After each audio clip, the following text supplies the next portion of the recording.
같이 하나님의 인재를 구하는 기도드리며 예배의 자리로 나아가겠습니다.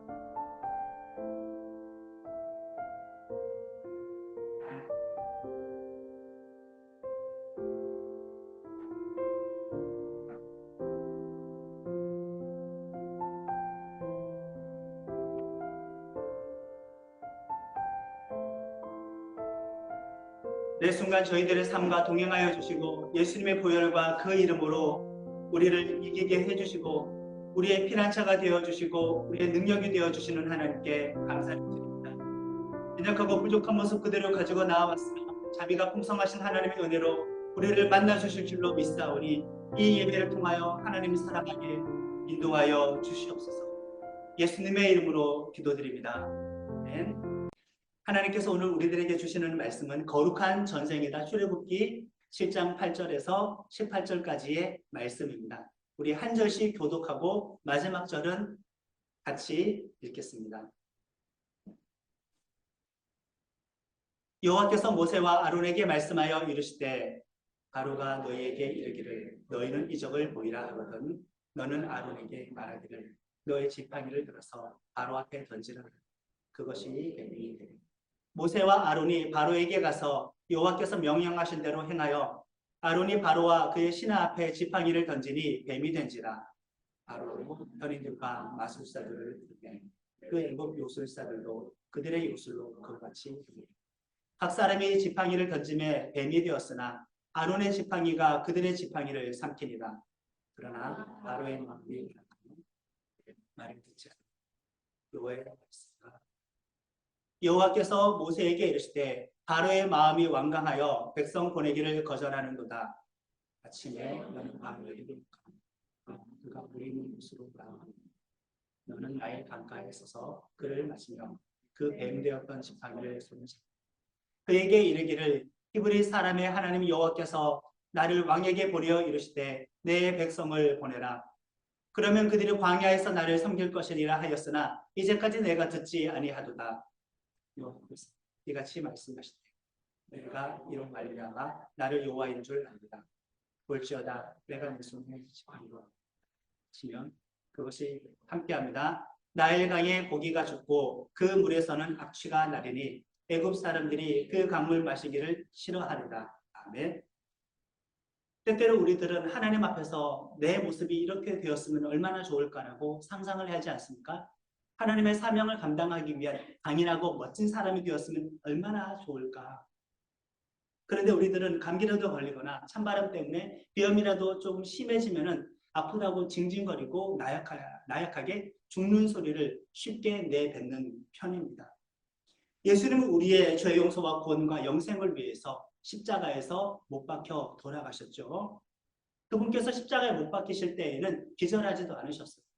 마취제를 받아서 마시지도 않았어요. 그분께서는 생생하게 의식이 있는 상태에서 내 양손에 못이 박히는 것을 직접 보셨습니다. 그런 고통을 우리는 과연 견딜 수가 있을까? 멋진 하나님의 사람이 되기를 소망하지만은 약해 빠진 내 모습 때문에 우리는 많이 실망을 합니다. 아주 사소합니다. 우리는 그냥 걷다가 발끝이 어떤 모서리나 턱에 부딪히는 것만으로도 그 고통조차 참을 수 없어서 떼굴떼굴 구르지 않습니까? 이런 물리적인 통증 말고 사소한 것입니다. 운전 중에 나를 방해하는 사람이 끼어들기라도 하면은 솟아오르는 분노조차도 우리는 잠재우지 못해서 쉽게 화를 내고 내 마음의 평정을 잃어버리기 일수인 연약한 사람들입니다.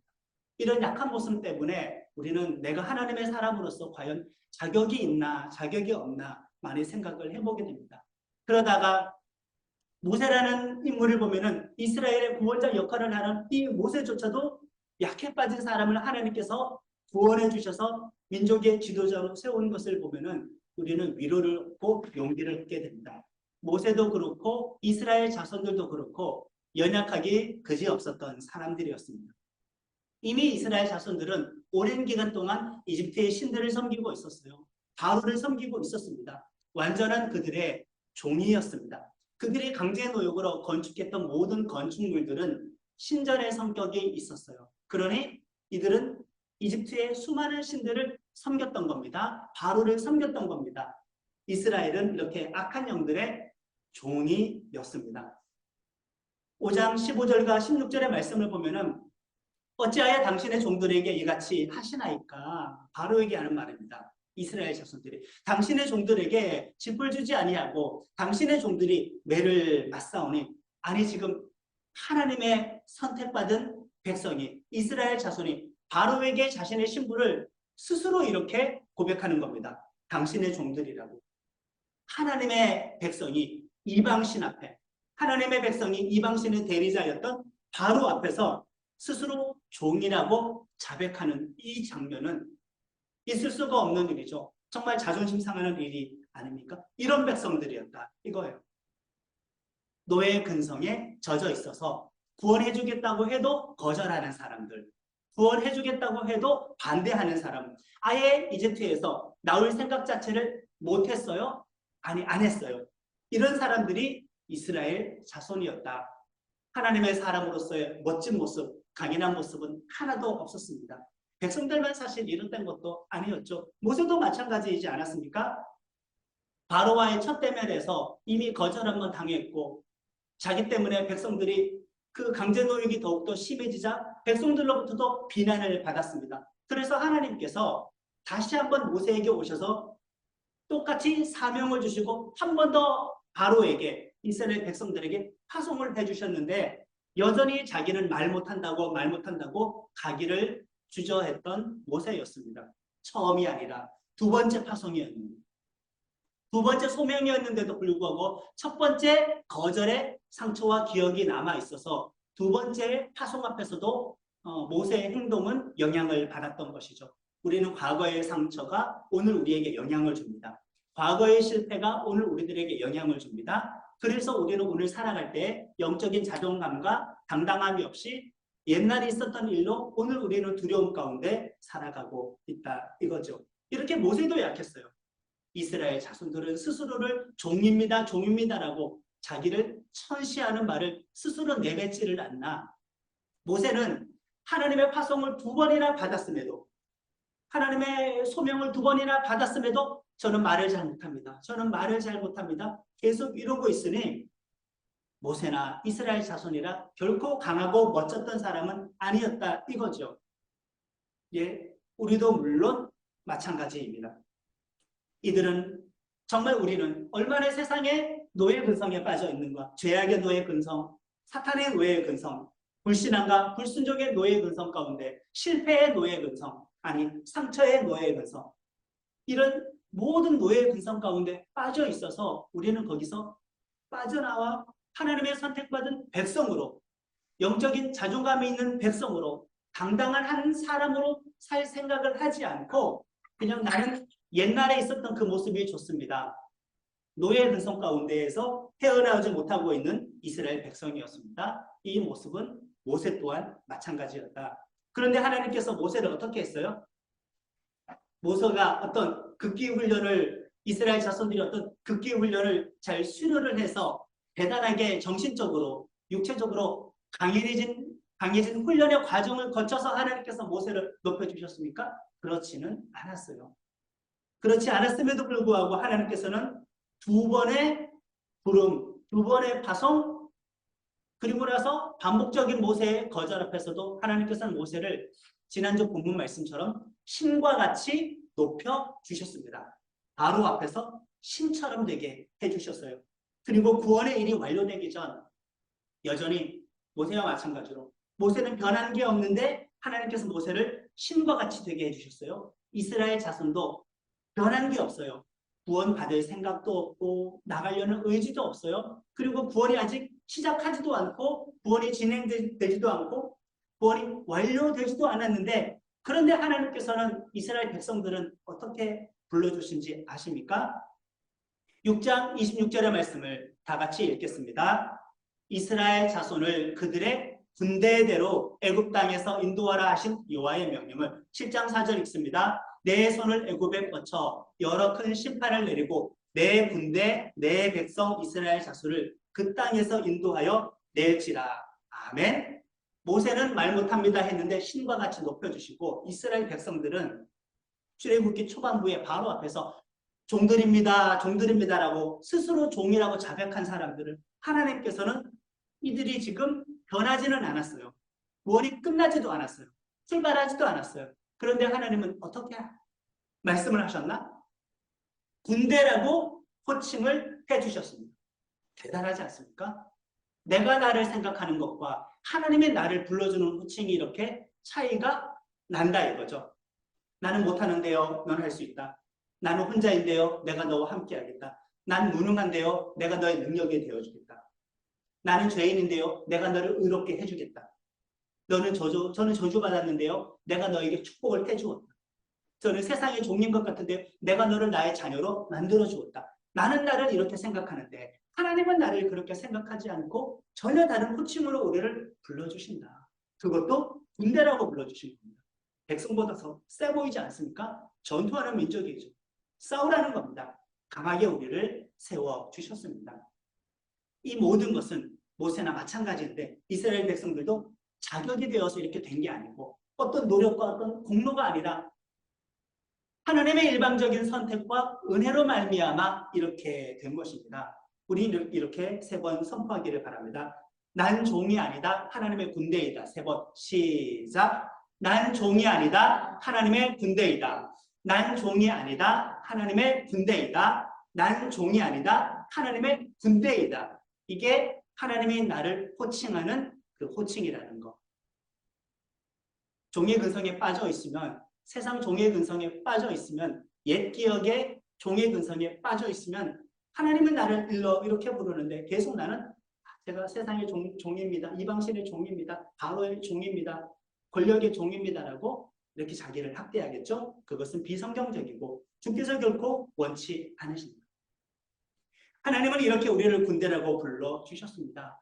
예수 믿는 사람들이 정신 차려야 될 게 있어요. 우리는 예수 믿는 사람들이 신앙생활이라고 하면은 신앙생활을 저렇게 오해하기도 해요. 세상에 나가서 패배하고 깨지고 상처받고 그냥 무너졌다가 교회에 와서 위로받고 다시 세상에 나가서 실패하고 상처받고 깨지고 좌절하고 절망하다가 교회에 와서 위로받고 교회라는 공간을 신앙생활이라는 것을 평생 위로받는 것만 반복하는 것이 신앙생활이라고 착각하는 사람들이 많이 있습니다. 그게 군대의 모습입니다. 하나님의 군사의 모습인가? 물론 교회 와서 위로받을 때가 있죠. 근데 위로만 받다가 끝나는 게 신앙생활이 아니라는 거. 그걸 꼭 우리가 기억해야 합니다.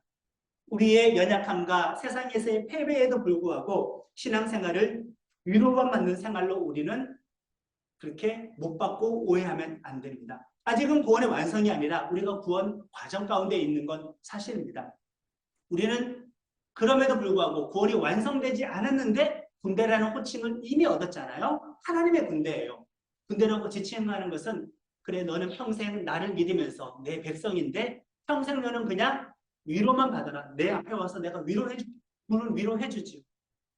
그게 신앙생활의 전부가 아니라는 거. 하나님과 우리와의 관계에서 위로받는 것이 전부만이 아니라는 거. 군대라고 지칭하는 것은 싸워서 승리하라는 것입니다. 영적으로 승리하라는 거. 세상 삶에서 승리하라는 거. 한 번 깨져도 패배주의로 살지 말라라는 거. 한 번 상처받아도 상처의 고통 가운데 그 우울감에 빠져서 살지 말라라는 거. 승리자의 태도를 가지고 살아가는 것이 하나님께서 우리를 불러내시고 선택하신 이유인 것입니다. 신앙생활은 이렇게 위로받고 끝나지 않습니다. 승리하는 것이 신앙생활입니다. 물론 우리가 그리스도의 군대라고 할 때에는 물리적인 싸움을 싸우라는 게 아니에요. 뭐 데모하거나 운동하거나 막 충돌하거나 그런 물리적인 싸움을 적극적으로 싸우라는 것은 그 뜻은 아닙니다. 그 모든 배후에 있는 하나님을 대적하는 하나님의 말씀과 대적하는 하나님의 계획과 대적하는 모든 영향력들 그 어떤 실체들을 그 배후에 있는 것과 싸우는 영적인 싸움을 싸우라는 의미이기 때문에 거룩한 전쟁을 수행하는 군대가 되라는 거죠. 오늘 본문의 말씀은 이렇습니다. 모세가 지금 두 번째 소명을 받았어요. 그리고 두 번째 파송을 받아서 아론과 함께 지팡이를 가지고 바로 앞에 왔습니다. 두 번째 소명 받을 때 하나님이 이적을 하나 주었거든요. 그 지팡이를 던지면 뱀이 될 것이다. 그게 표적이다. 그래서 바로 앞에서 두 번째 와서 지팡이를 던졌습니다. 아론이. 그 지팡이 뱀이 되었어요. 그것을 보고 이 바로의 요술사들도 똑같이 지팡이를 던졌습니다. 그랬더니 어떤 일이 벌어졌느냐? 아론의 지팡이가 뱀이 되었는데 이 뱀이 바로의 요술사들이 던졌던 지팡이 그 뱀을 집어 삼키는 겁니다. 뱀이 뱀을 집어 삼키는 일이 오늘 본문에서 우리가 읽었던 내용입니다. 이게 지금 10가지 재앙 그 직전에 일어난 사건입니다. 바로와의 만남에서. 이런 일 앞에서도 바로가 거절했기 때문에 본격적으로 10가지 재앙으로 심판을 하시고 백성들을 건져내거든요. 자, 지금 뱀이 뱀을 삼켰어요. 아론의 지팡이가 바로 요술사들의 지팡이를 삼켰어요. 그러면 뱀은 과연 누구인가? 뱀은 과연 누구인가? 우리 7장 10절에서 12절의 말씀을 한 목소리로 읽습니다. 모세와 아론이 바로에게 가서 여호와께서 명령하신 대로 행하여 아론이 바로와 그의 신하 앞에 지팡이를 던지니 뱀이 된지라. 바로도 현인들과 마술사들을 부르고 그 애굽 요술사들도 그들의 요술로 그와 같이 행하되 각 사람이 지팡이를 던짐에 뱀이 되었으나 아론의 지팡이가 그들의 지팡이를 삼키니라. 아멘. 여기에서 보시면은 지금 뱀이라고 번역된 단어가 원래의 단어는 탄인이라는 히브리어 단어입니다. 뱀이 탄인을 뱀으로 번역했어요. 근데 이 탄인이라는 단어를 에스겔에서는 어떻게 번역을 했느냐? 애굽의 바로 왕이여 내가 너를 대적하노라. 너는 자기 강들에 누운 큰 악어라 같은 단어예요. 여기에서는 에스겔에서는 바로 왕이 탄인이라는 겁니다. 그러면 10가지 재앙 직전에 지팡이가 이 지팡이를 삼켰어요. 이 뱀을 삼켰어요. 그 뱀은 누구예요? 바로예요. 하나님의 권능이, 지팡이는 하나님의 권능을 상징하니까 이 바로를 집어 삼키겠다. 10가지 재앙이 벌어지지 않아도 이미 이 서론만 봐도 게임이 어떻게 전개가 될지 우리는 예측할 수 있습니다. 이미 그냥 이겨놓고 출발하는 거죠. 이겼다라는 것입니다. 이렇게 승리를 주셨어요. 10가지 재앙이 시작되기 전에 이미 첫 번째 이적을 통하여서 전쟁의 결과를 보여주고 있는 거예요.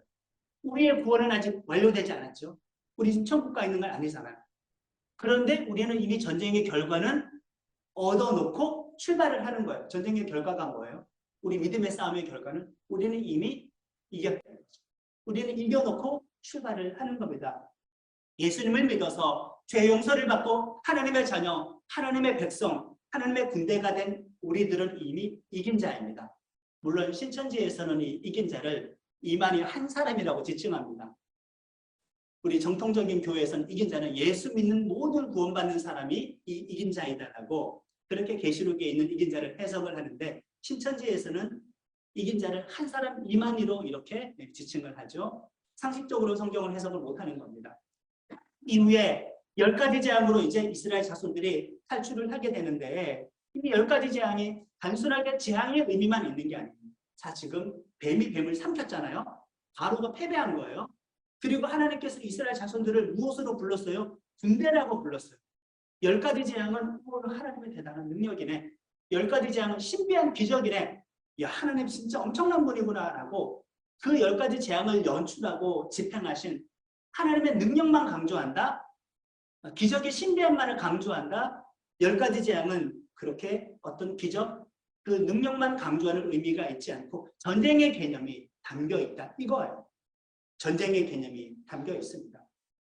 이것은 하나님의 전쟁입니다. 당시에 이집트인들이 믿었던 모든 신들이 10가지 재앙에 다 나타난 신들을 심판하는 행위입니다.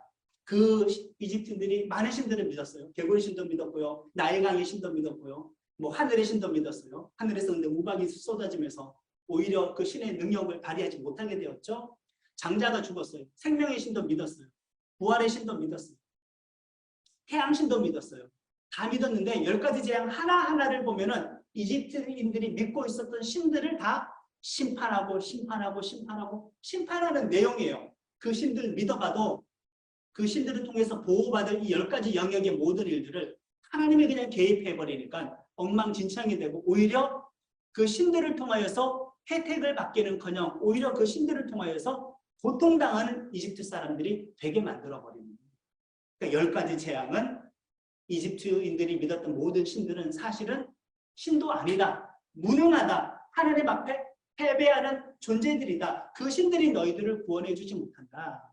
당신은 다신교 사회였기 때문에 하나님의 백성들도 여호와만 있다고 믿지는 않았던 시대였습니다. 많은 신들이 있다고 믿었는데 10가지 재앙을 통하여서 이 10가지 신들은 당시의 초대 강대국이었던 이집트 사람들이 믿었던 신인데 그 신들이 다스렸던 영역을 하나님이 다 심판하고 깨트리잖아요. 누가 참 하나님이라는 거죠? 누가 참 신이라는 거죠? 하나님이라는 거죠. 근데 우리가 하나님을 믿는 우리가 세상의 수많은 압력 앞에서 하나님이 약하다 생각하고 믿는 성도들이 약하다 생각하고 두려워 떠는 존재로 군대의 모습을 상실하고 살아가지는 않는가? 그렇게 되지는 말아야 한다. 10가지 재앙으로 누가 과연 참신인지 강력한지 보여주셨습니다.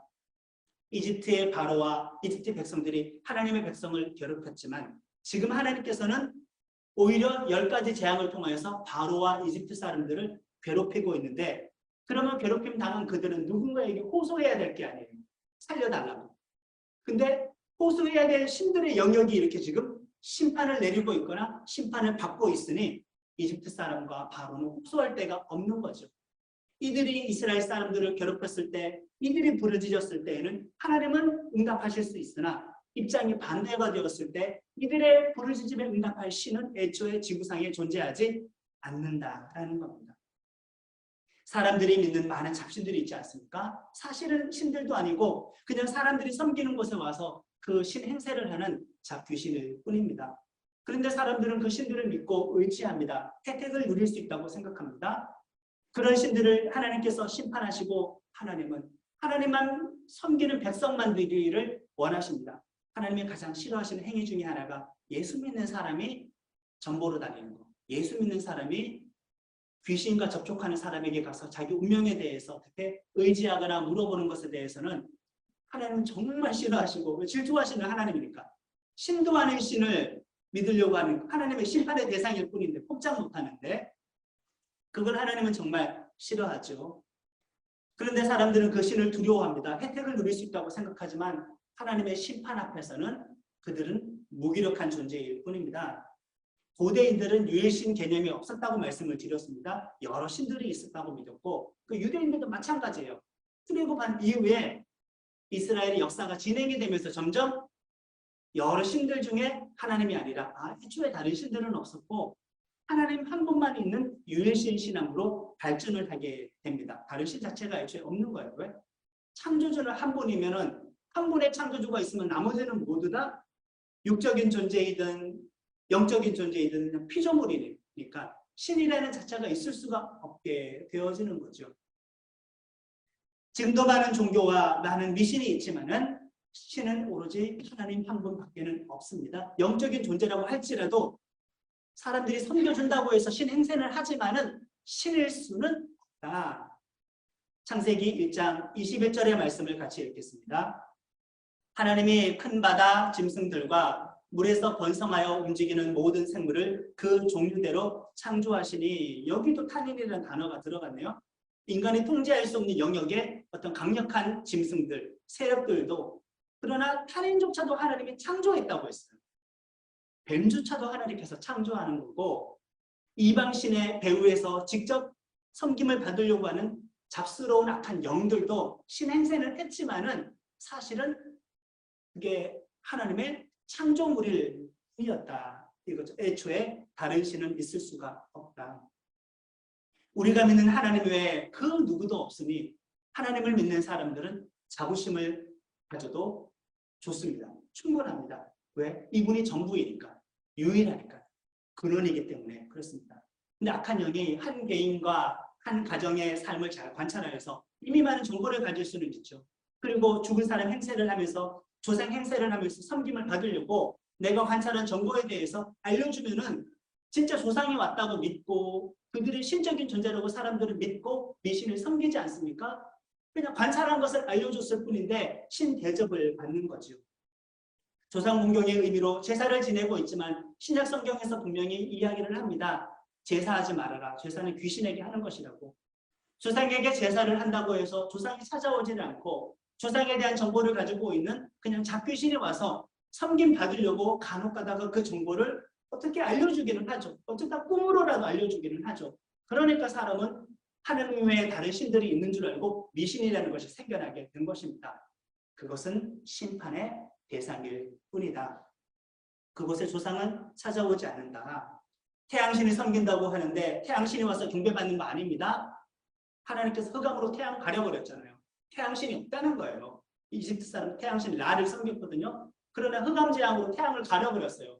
태양신이 없다는 거예요. 그러나 태양신을 섬겨주면은 악한 영이 와서 섬김받은 행세는 한다. 이것입니다. 가짜신이죠. 애초에 태양신 없었습니다. 부활과 생명의 신, 개구리 신을 믿는다고 해서 진짜 부활과 생명을 주는 것은 아닙니다. 하나님께서 그냥 개구리를 나일강에서 다 끄집어내어가지고 오히려 그 개구리 신을 섬겼던 사람 괴롭히게 만들어버리고 나중에 개구리는 죽어서 썩어서 악취가 나게 만들어버렸어요. 그들이 믿었던 신이 오히려 그들을 괴롭히는 악취가 되어서 돌아오게 만들었으니 애초에 개구리 신 없었고 개구리 신이 있다고 믿어버리면 악한 영이 그 배후에서 섬김을 받는 것입니다. 악한 영들이 와서 행세하는 것일 뿐이죠. 이렇습니다. 10가지 재앙 제가 다 읽어드리진 않지만 여기 나온 재앙 하나하나는 보면은 다 그 배후에 실제로 이집트 사람들이 당시에 믿었던 신들입니다. 신들의 영역이죠. 가축에게 돌림병이 생겼어요. 그들에게는 암소의 신, 황소의 신이 있었어요. 신이 있어봐요. 하나님께서 가축에게 전염병 돌게 하니까 못 막아요. 그럼 그 신이 없었다는 거고, 그러나 있었다고 서로가 믿었으니 이 재앙이 나타난 것은 그 신들에 대한 심판한다라는 의미를 이집트 사람들에게도 이스라엘 사람들에게도 하나님께서 이렇게 알려주시는 겁니다. 다산의 신, 생명의 신을 믿는다고 해서 하나님의 장자의 죽음을 죽일 때 보혈로 갈랐잖아요. 그러나 다산의 신을 믿었어도 오시리스, 이시스를 믿었어도 장자의 죽음을 막을 수 있었나? 못 막았어요. 피만 막을 수 있어요. 예수님의 피를 상징하는 겁니다. 죽고 사는 문제는 거짓 신에 의해서 좌우되는 것이 아니라 예수님의 보혈로 좌우되는 거죠. 예수님을 믿느냐 안 믿느냐에 좌우된다는 것을 이 재앙을 통해서 이렇게 보여주는 겁니다. 이렇게 구원의 과정은 10가지 재앙은 단순하게 기적이다, 대단한 능력이다, 그 의미를 넘어서서 전쟁의 의미죠. 우리는 그리스도의 군대로서 영적인 전쟁을 수행하는 사람들이고 하나님께서 이 전쟁을 주도하시기 때문에 우리는 이미 이긴 자가 되는 것입니다. 신약엔 정말 기적과 능력이 많이 나오지 않습니까? 특별히 복음서에 많이 나옵니다. 예수님께서 복음을 전하셨을 때 말씀과 함께 기적도 행하셔서 복음을 전하셨어요. 복음의 내용은 하나님의 나라입니다. 하나님의 나라가 온다. 그리고 하나님의 나라에 들어가 살게 될 백성을 만드는 내용이 복음입니다. 그러니까 예수님은 하나님의 나라와 하나님의 백성 만드는 일을 완성하기 위해서 이 땅에 오셨죠. 근데 하나님 나라를 창조하고 하나님의 백성을 창조하는 일은 사실 구약부터의 같은 주제예요. 그래서 그 이야기하는 거예요. 왜 출애굽해요? 하나님의 나라를 만들려고. 왜 출애굽해요? 하나님의 백성을 만들려고. 왜 율법을 줘요? 하나님의 백성의 정체성을 가지게 하려고. 땅도 주고 민족도 주고 율법이라는 언약의 내용을 줘서 하나님의 나라를 이렇게 만들어가지 않습니까? 근데 복음서에서 하나님의 나라를 예수님께서 증거하셨는데 기적을 많이 행하셨는데 그 기적 가운데 상당히 많은 비중이 무엇이었느냐? 귀신 쫓는 내용입니다. 구약에는 귀신을 직접 쫓는 내용은 나오지는 않지요. 이 귀신 쫓는 의미가 있습니다. 마지막에 마태복음 12장 28절의 말씀을 같이 읽겠습니다. 그러나 내가 하나님의 성령을 힘입어 귀신을 쫓아내는 것이면 하나님의 나라가 이미 너희에게 임하였느니라. 아멘. 분명히 마태복음에서 귀신 쫓는 구약에는 이런 현상이 없었어요. 이런 기적이 구약에는 없었어요. 엘리야도 귀신 쫓진 않았어요. 직접 귀신의 정체를 드러내어서 직접 꾸짖어서 직접 쫓는 것은 구약에는 기록이 없어요. 신약의 예수님은 엄청 많이 쫓으셨어요. 근데 귀신을 쫓아내는 이 현상이 무엇을 의미하느냐? 하나님의 나라가 이미 너희에게 임했다라는 뜻입니다. 하나님의 통치하는 하나님의 나라, 하나님의 통치력이 임했으니 그 통치력 앞에서 귀신이 쫓겨나가는 현상이 일어나게 된 거지요. 그러면 이 10가지 재앙은 무엇을 의미하느냐? 직접 귀신의 정체를 드러내지는 않았지만 그 배후에 있는 악한 영을 심판하는 것을 통해서 하나님 나라를 설명하는 겁니다. 하나님의 백성 창조를 설명하시는 겁니다. 그러나 구약은 예수님을 통한 진정한 하나님 나라가 오지 않았기 때문에 본격적으로 그 악한 영의 정체를 드러내어서 직접 쫓는 일은 기록하지는 않고 신약만 그렇게 기록을 하고 있습니다. 예수님을 믿어서 우리도 이 거룩한 영적인 전쟁을 수행할 수 있다. 이제는 직접적인 영적 전쟁, 간접적인 영적 전쟁을 수행할 수 있다. 자, 지체들 한번 보세요. 10가지 재앙의 첫 번째가 무엇인지 기억하십니까? 나일강이 피가 되는 것. 마지막 재앙이 무엇인지 기억하십니까? 장자의 죽음. 장자의 죽음은 무엇으로 나누어졌어요? 문 좌우 기둥과 문 인방에 어린 양의 피를 바른 것. 그러니까 10가지 재앙은 첫 재앙과 마지막 재앙이 피와 피로 연결이 되어 있어요. 피로 시작해서 피로 끝나는 영적인 전쟁이었다. 예수님의 보혈로 시작해서 예수님의 보혈로 끝나는 영적인 전쟁입니다. 그 시대를 우리는 지금 살아가고 있습니다. 그 말은 예수님의 보혈로 거짓 신들이, 세상의 모든 거짓들이 심판을 받고 하나님 나라가 임한다는 거죠. 그 예수님을 믿으면 우리는 하나님의 백성이 된다는 것입니다. 이렇게 10가지 재앙은 예수님의 보혈과 연결이 됩니다. 처음에 말씀드렸습니다. 우리들의 신분을, 정체성을 하나님의 거룩한 군대라고. 이제 우리는 군대의 정체성을 가지고 살아가야 되는데, 자, 우리는 그러면 귀신 쫓으면서 살아야 되는 건가? 물론 그런 일들은 어쩌다 있을 수는 있지만 실제 그런 일들만 영적인 전쟁은 아니라는 거. 10가지 재앙의 성격을 한번 생각해 보세요. 그들이 경험했던 재앙은 나일강, 그 사람들의 농사와 관계된 거죠. 나일강에 나왔던 그 피가 되는 재앙부터 10가지 재앙의 내용 하나하나 보면은 그냥 이집트 사람들의 일상적인 삶과 관계된 모든 영역이었다는 거예요. 직접 귀신이 드러나서 싸운 건 아니고 이집트 사람들의 일상적인 삶의 영역과 관계된 모든 것들을 심판한 거예요. 그러니까 우리는 영적인 전쟁을 수행할 때 귀신을 쫓는 것만 생각하면 안 되고 이 세상이라는 배후에 있는 세상의 정치도 있고요. 경제도 있고요. 문화도 있고요. 유행도 있고요. 학문도 있고요. 철학도 있고요. 그 수많은 다양한 많은 배후에 우리들의 일상적인 삶에 영향을 주는 그 모든 영역에 우리는 영적인 전쟁을 수행해야 하는 사람이라는 그 뜻입니다. 10가지 재앙은 이집트 사람들의 일상적인 삶의 영역이었다. 그러니 우리가 영적인 전쟁을 수행한다고 했었을 때 꼭 귀신을 직접적으로 쫓는 것만 생각해서는 안 된다.